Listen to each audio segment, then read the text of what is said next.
Hi, welcome to the University of Dayton virtual tour. Short of visiting campus, this is the best way to get a look at what life is like here. My name's Adam. I'm a senior communication major from just outside of Cleveland, Ohio, and I'm going to be helping walk you guys around today. And I'm Danielle. I'm a senior education and visual arts major from the St. Louis area. Let's start the tour. This tall red brick building behind me is Fitz Hall. It's home to our School of Education, Health, and Sport Sciences on the 6th floor.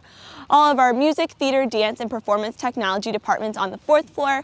And the 2nd floor is the Department of Art and Design, which is my home base on campus as a visual arts major. This past summer, I actually had the opportunity to do research with one of my professors.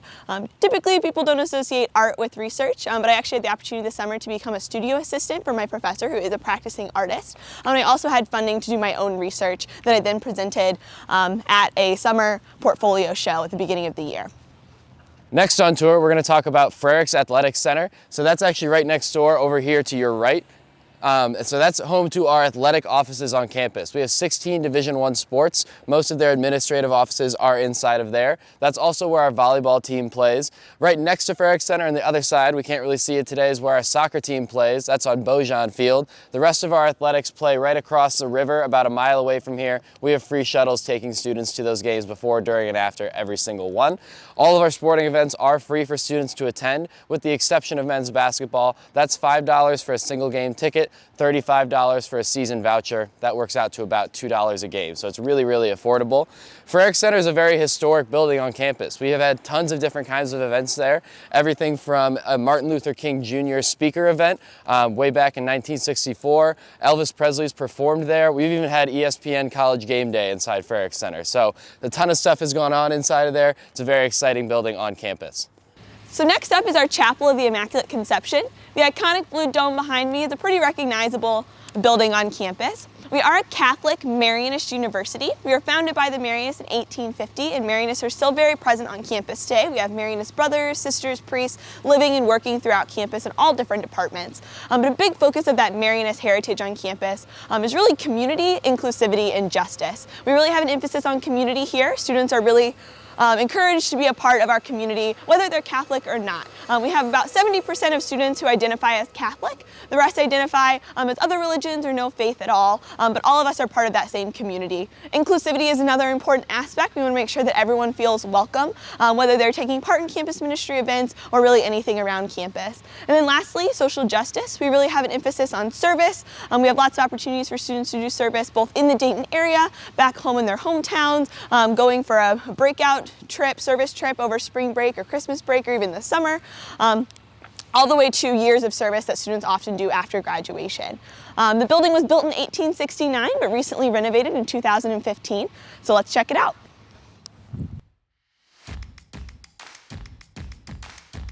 Here in the Chapel of the Immaculate Conception, we have 4 Mass times offered on Sundays at 10, noon, 6, and 8:30 p.m. We also have weekday Mass in all of the residence halls. Each residence hall has a chapel that's open 24/7 for students to have personal reflection and worship, and also Mass once a week. We also offer other sacraments throughout the semester, including reconciliation, RCIA opportunities, and campus ministry also offers a lot of one-time opportunities like retreats, service trips, service Saturdays, and other opportunities. Okay, so moving on from the chapel, right behind me is St. Joseph Hall. St. Joseph Hall is basically my academic home on campus. As a communication major, I've spent a ton of my time there, taken a ton of classes. That is home to all of our social sciences. So our social sciences include communication, sociology, anthropology, criminal justice, human rights, political science, all those kinds of things. So a lot of awesome research opportunities come out of St. Joseph's Hall. One other thing I would highlight is the faculty, how incredibly collaborative and encouraging and also well-connected they are. There are so many internship opportunities that come from some of our professors. We even have a former governor of Ohio, Bob Taft, on our staff as a professor in the political science department. So lots of different opportunities come with that. And I would also just highlight the tons of different kinds of experiential learning opportunities, whether it be professional fraternities related to certain majors or study abroad trips. I've gone on a study abroad trip with the communication department that I'll talk about a little bit later, but so many cool things coming out of St. Joe's, really a great place to be. So now we're in Jesse Phillips Humanities Center. Most students on campus just call this Humanities, and that's because this is where you're going to take most of your humanities courses. So as part of our Common Academic Program here at UD, which is basically our general education requirements, you're required to take some classes in those humanities areas, those being English, history, religion, and philosophy. So 4 different areas, 1 intro-level class in each of those, and then also 1 upper-level class in each of those departments. You're also going to have some other requirements in other departments. So every student on campus takes a communication course called COM 100, or Principles of Oral Communication. That's basically a civil dialogue and discourse class. So you're going to learn how to present your ideas clearly, how to listen to other people's ideas, how to compromise, all those kinds of things. Really useful skills both for your academic career here and for your professional career going forward. We also have a class called Social Science Integrated, or SSC 200. That can have a ton of different topics, and it's basically examining different parts of society. Anything from dinner etiquette to existentialism, all these different kinds of things. So really a wide range of opportunities, and students can pick and choose what they want to do there. A lot of your upper level classes for the CAP program are going to be very closely tied to your major if you want them to be. For example, if you're an engineering student, you might take an engineering ethics class to count for your upper level philosophy credit. Me as a communication major, I took a class called religious rhetoric, which counted for my upper level religion credit, also counted directly toward my communication degree, and that was actually one of my favorite classes that I've taken here at UD. So lots of opportunities to be flexible with that CAP program. And the real point of Common Academic Program is being able to be a more well-rounded individual when you graduate from here, which is really going to help you, because whatever major you have here, when you graduate, you're going to work with students or with people who were students of other disciplines during their time in college. So it's going to be helpful to have a more well-rounded knowledge of all those different areas, and that's what we're trying to do here at UD. And to me, that's been really, really valuable. There are some other Common Academic Program requirements. Those are going to differ a little bit depending on what type of degree it is you're pursuing. So, for example, I'm pursuing a Bachelor of Arts degree, so I had a language requirement while I was here. You might not have that if you're an engineering student pursuing a Bachelor's of Engineering. So all these different kinds of things vary a little bit depending on what degree it is you're going toward. Rather than try to go through it all here, you can visit our website. We have our full course catalog listed there. Outside of Humanities Center is Humanities Plaza. This is our second largest green space on campus. This is a great space for students to just sit, relax between classes. You can work on homework out here. You can always stay plugged in because we have outlets and all the lamp posts. So you can charge your computer or your phone while you're out here. This is also the site of one of our largest philanthropy events throughout the year, called Christmas on Campus, held every year on December 8th, which is the feast day of the Immaculate Conception in the Catholic Church. Big merriness feast day, and it's the namesake of our chapel. To celebrate, we actually cancel classes for the day, so students always have December 8th to study for finals, get ready to head home for Christmas break the next week, spend some time with their roommates, and then in the evening, campus transformed into a winter wonderland. There's a huge Christmas tree out here in Humanities Plaza that's lit at the beginning of the night. There's different events in all of the buildings, from cookie decorating, there's live reindeer, Santa comes to campus. The most fun part is that they bus in 1,000 Dayton area school children, little first and second graders, to be a buddy with a UD student. We bring them a present, take them around campus, get them really sugared up, and then send them home to their families. It's a great event for both UD students, our Dayton community, and those little first and second graders alike. Everyone gets to celebrate Christmas and be together as a community one more time before they head home for Christmas break. Okay, so this brings us to Kettering Labs, or KL, right behind me. This is our engineering school on campus. So we're actually one of the top engineering schools in the country, which we're very proud of. We're the #1 Catholic institution in the country in terms of government-sponsored research and development. So lots of awesome things go on here, and also in our research institute and on our 2 research plants on campus. Both General Electric and Emerson have plants right here on our campus where they'll do a lot of groundbreaking research. Right inside of KL, for a lot of our undergraduate students, there's also a ton of awesome equipment. Everything from our flight simulator, that's the only one of its kind in North America, 1 of 5 in the entire world, to our huge maker space, to the 3D printers that are in there, all these different kinds of labs. Really provides students with anything they need here to complete whatever kind of projects they need to do. And they're very comfortable working with a lot of different kinds of technology when they graduate, which is super important, especially for whatever career they plan on going into. One thing I would highlight with our engineering students is our experiential learning opportunities. So more than 90% of our engineers do some kind of experiential learning before they graduate. That can be anything from studying abroad to doing a co-op to doing Ethos, which is basically like a service/internship project abroad somewhere. So tons of opportunities, and that's one of the reasons that make our engineering program so strong. Alumni Hall is home to a variety of out-of-class resources for students, including our University Honors Program, our Multi-Ethnic Education and Engagement Center, our Women's Center, and our Study Abroad office. Welcome to the University of Dayton's Recreation Complex. All students here call this the Recplex, and this is really a hub for student activity for a wide variety of things. So I'm going to point out a lot of things in here. A lot of it's self-explanatory, but I'll still walk you through it. So over here to the right, this is our aquatic center. We have 8 full swim lanes in there, as well as a diving well, a whirlpool, hot tub, all that kind of stuff. Sometimes you'll actually see canoes in there for our intramural battleship competition. That's really exciting, also very, very difficult. Looking over to the other side of the ramp, over here on your left, this is where our 4 full basketball courts are. These were renovated in the past couple of years, so they're very new, very nice facilities, and they have racquetball and handball courts on either side of the gymnasium area. We also have 2 more basketball courts in another gym in the back of the Recplex. Those are sometimes set up for indoor soccer or badminton, different things like that. There's also a basketball court outside and a beach volleyball court. So when it's nicer out, you'll see students out there, as well as for some of our intramural activities. If you can look around surrounding the top of the gymnasium, there's an 1/8 of a mile track. That's a great place to run if it's too rainy outside or if it's a little cold on a certain day. We also have treadmills, basically any kind of a workout equipment you could imagine upstairs. We have a 10,000 square foot workout facility that takes up the top floor of our Recplex. So really awesome facilities up there. A lot of those machines are new as well.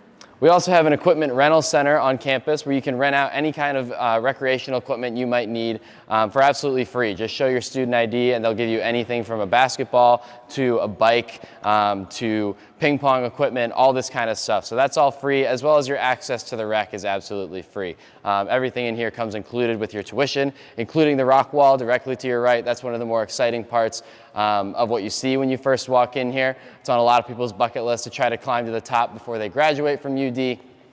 So that's another fun part of campus.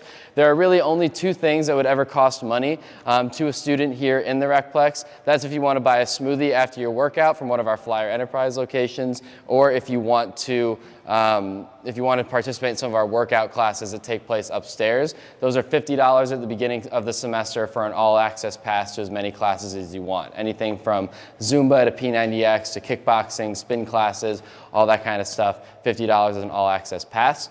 The Recplex is open from 6 a.m. to midnight during the week. On the weekends, it's 8 a.m. to 10 p.m. And then during finals week, it's 24/7. So it's very accessible for students. No matter what time you want to get a workout in, the Recplex will be here for you.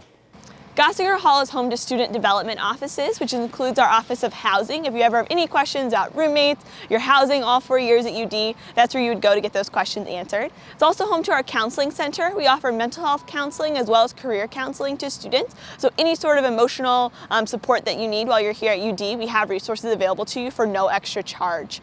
We also have our health center in Gossinger Hall, which is a full-service health center throughout the week, 8 to 5, Monday through Friday. They have doctors and nurses on staff here to assist students if you're not feeling well, if you get hurt on campus. We also have a UD EMS service, so our own ambulance service that's based in the center of the student neighborhood that's completely run by students. So students actually become nationally certified EMTs and then serve campus as volunteer EMTs if students are ever hurt or sick on campus. That is another free service, so if for some reason you were sent to the hospital in our ambulance, there would not be one big bill coming in the mail a few weeks later. That's all included just to make sure that students are staying safe and healthy while they're here on campus.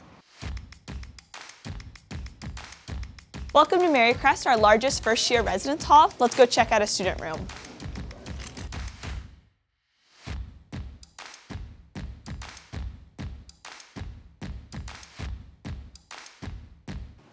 So this is a typical Marycrest room. All students have one roommate their first year, so you do share a room. But as you can see, there's plenty of space. Each residence hall has a little bit different shaped room. Some are a little bit bigger, a little bit smaller. But everybody's gonna have the same furniture package, same amenities in all of the residence halls. So every student gets one of these bed frames that you can raise or lower to whatever height you want. A desk, desk chair, dresser, a little side table that also works as a safe. You can even lock the bottom. And then the mini fridge and the microwave come with the room. Those are included. You don't have to lug those to campus. They're here for for you whenever you get here at the beginning of the school year. They're covered under UD maintenance, so if anything ever happens to them, utilities will come and help you fix them or even replace it if needed. So it's nice that you don't have to bring those. There are tile floors in Marycrest, so most students elect to bring a rug, or you can rent one from the university and they'll place it here for you before you get here. Every single place that you could live on campus, from residence halls to suite style housing your sophomore year to apartments to all of the houses are air conditioned. So you're never going to worry about having to bring a fan or anything like that. Everywhere that you live is going to be air conditioned and heated right inside the room. It's controllable by you and your roommate. So you only have to argue with one person over what temperature you want rather than the whole hallway. Okay, so staying on the topic of housing, we've got Marianist Hall over here to your left. This is one of our sophomore year residence halls on campus. This is what I would call suite style living. Basically what that means is you don't have a kitchen in your room. So that's your main choice for your sophomore year, is whether you want to have a kitchen or stay on the meal plan and not have a kitchen. So in Marianist Hall, you'd still be on the meal plan. You'd be living there with 3 other roommates, and you'd have kind of a shared common area, 2 bedrooms and your own bathrooms. So that's what it looked like in Marianist. There's a couple other buildings on campus with similar housing options. For my sophomore year, I actually lived in Campus South, which is this apartment complex you can see kind of stretching over the student neighborhood over here to the right. So that's a 10-story building. That is more apartment style, meaning there are kitchens in there. So Campus South is 6-person apartments, 3 bedrooms, and your own living room area, your own bathrooms and showers, and your own full kitchen. So a really nice apartment setup. I loved my time there, but those are kind of your options for your sophomore year. Marianist Hall, like I mentioned, is a sophomore year residence hall, but there's a ton of other stuff in there too, including our interdenominational chapel. There's the bookstore, the Emporium, which is like a convenience store, sandwich shop, really great place to get a quick bite to eat, and also classrooms, learning spaces, and some tutoring hours take place inside there. Moving on to upperclassmen housing. Here at UD, uniquely, about 90% of students live on campus all 4 years, and that's because of the student neighborhood that's behind me. In total, we have about 400 houses on campus. The majority of them are owned by the university. They all come completely furnished. All of your utilities, maintenance, all of that is covered under one flat room and board price. It's all of the convenience of living right here close to campus, having all of those utilities covered for you, but the luxury of living with some of your closest friends, next to 4,000 of your closest friends and all of the upperclassmen in the same neighborhood. This is the south side of our student neighborhood. On the other side of campus, we also have the north side of the student neighborhood. Like I said, in total, about 400 houses all occupied by students. The houses range in size from 2 to 12 people, the largest being fraternity and sorority houses. We do have Greek life on campus. About 20% of students are involved in that. We do deferred recruitment, so you don't go through that process until second semester of your first year at the earliest, giving you some time to get to campus, get the hang of things before you decide if you want to join a Greek organization.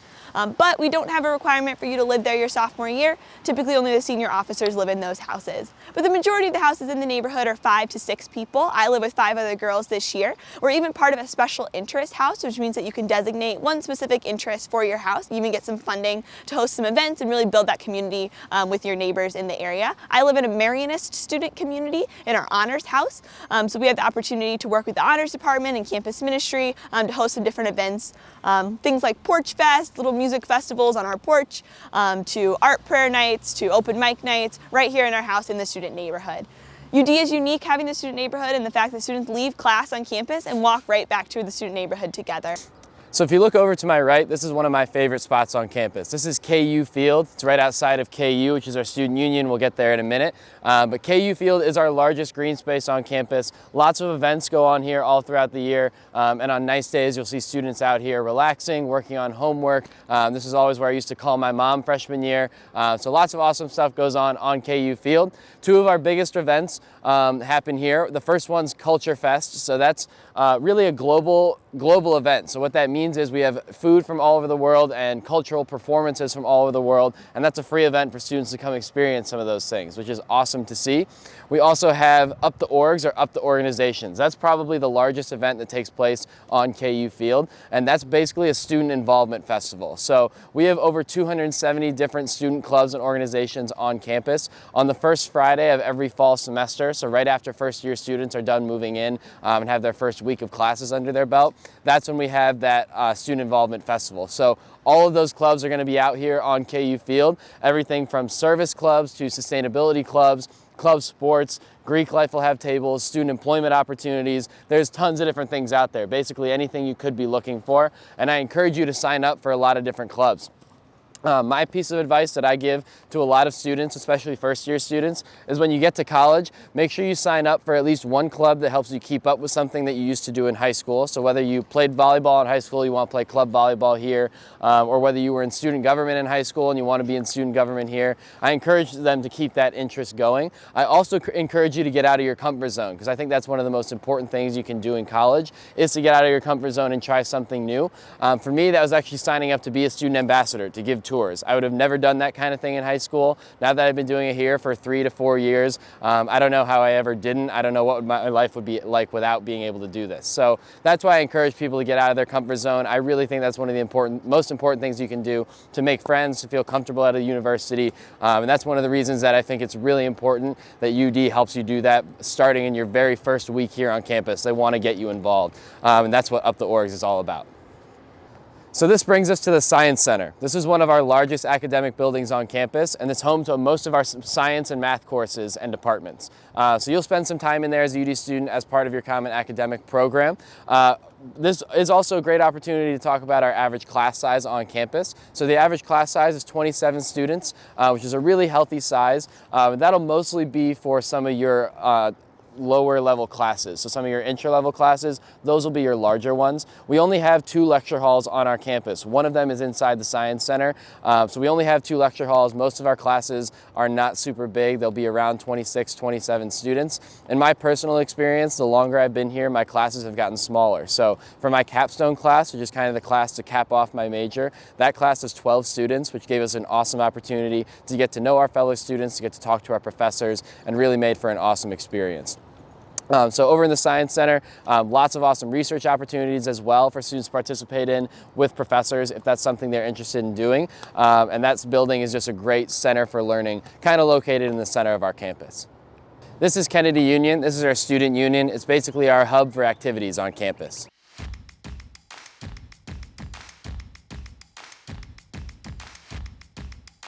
Right behind me is Miriam Hall, home to our School of Business. We have a lot of opportunities for our business students to get some experiential learning, including one right here on campus with Flyer Enterprises, which is our student-run company. They own 9 dining locations around campus, including a smoothie bar in the Recplex, coffee shop in the library, ice cream shop in the student union, all completely run by students, from the person scooping your ice cream all the way up to the CEO. So that's opportunity for any students, no matter what your major is, but their home base is right here in Miriam Hall.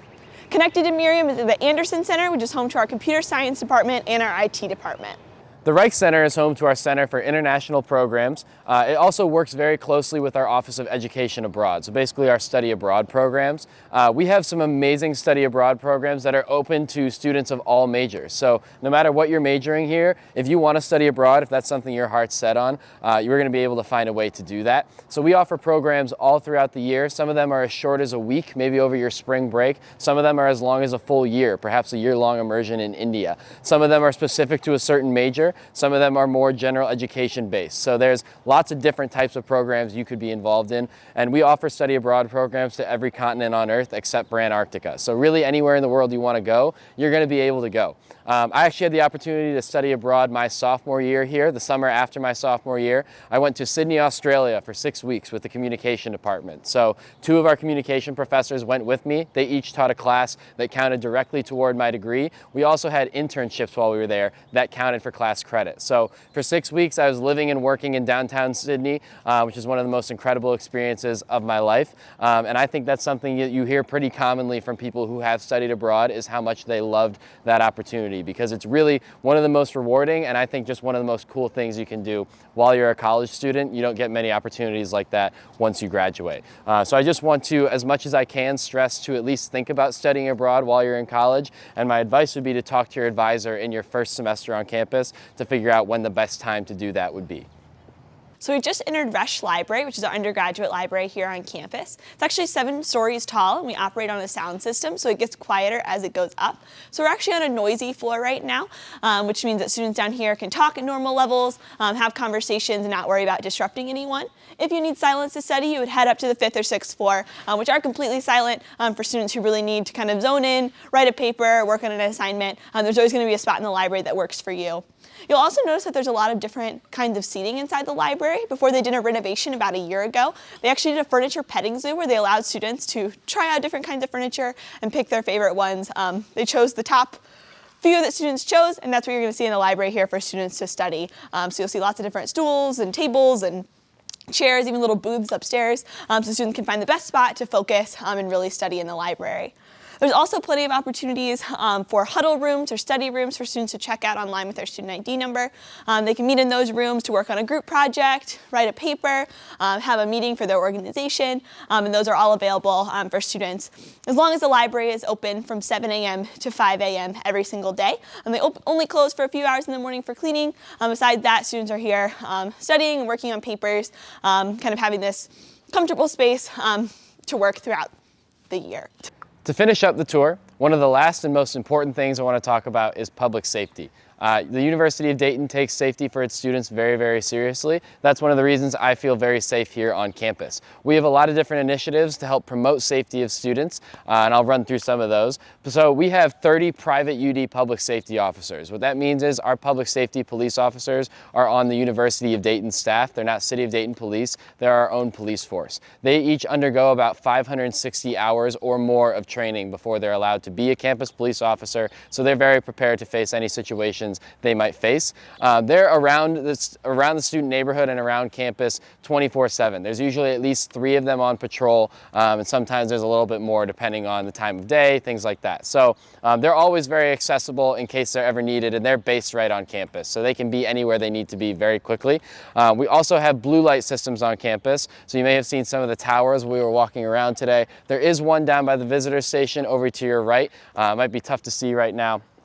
But those directly connect you to our public safety office. So if you press that button, even if you just need directions on campus, if you feel like you're in some kind of emergency, that'll connect you directly to them, and then they know exactly where you are right away because they know which blue light station you press the button at. So that's another awesome public safety service. The last one I want to touch on is called Flyer Ride. It's basically how I describe it as a free ride sharing service. So it's kind of like Uber, except it's run by our university. The drivers are all UD students, and they're driving UD vehicles, and they can pick up a student from anywhere on campus and take them to anywhere else on campus for absolutely free. So if it's late at night, or if it's raining, or if it's super cold and you don't want to walk somewhere by yourself, give Flyer Ride a call. They'll come pick you up and take you where you need to go for free. So thank you for coming along today with Danielle and I on your video tour. We hope you enjoyed it and learned some valuable information, and we hope to see you on campus soon for a real visit. If you have any further questions at this point, feel free to email us at tourguides@udayton.edu or find more information on our website about how to contact our office.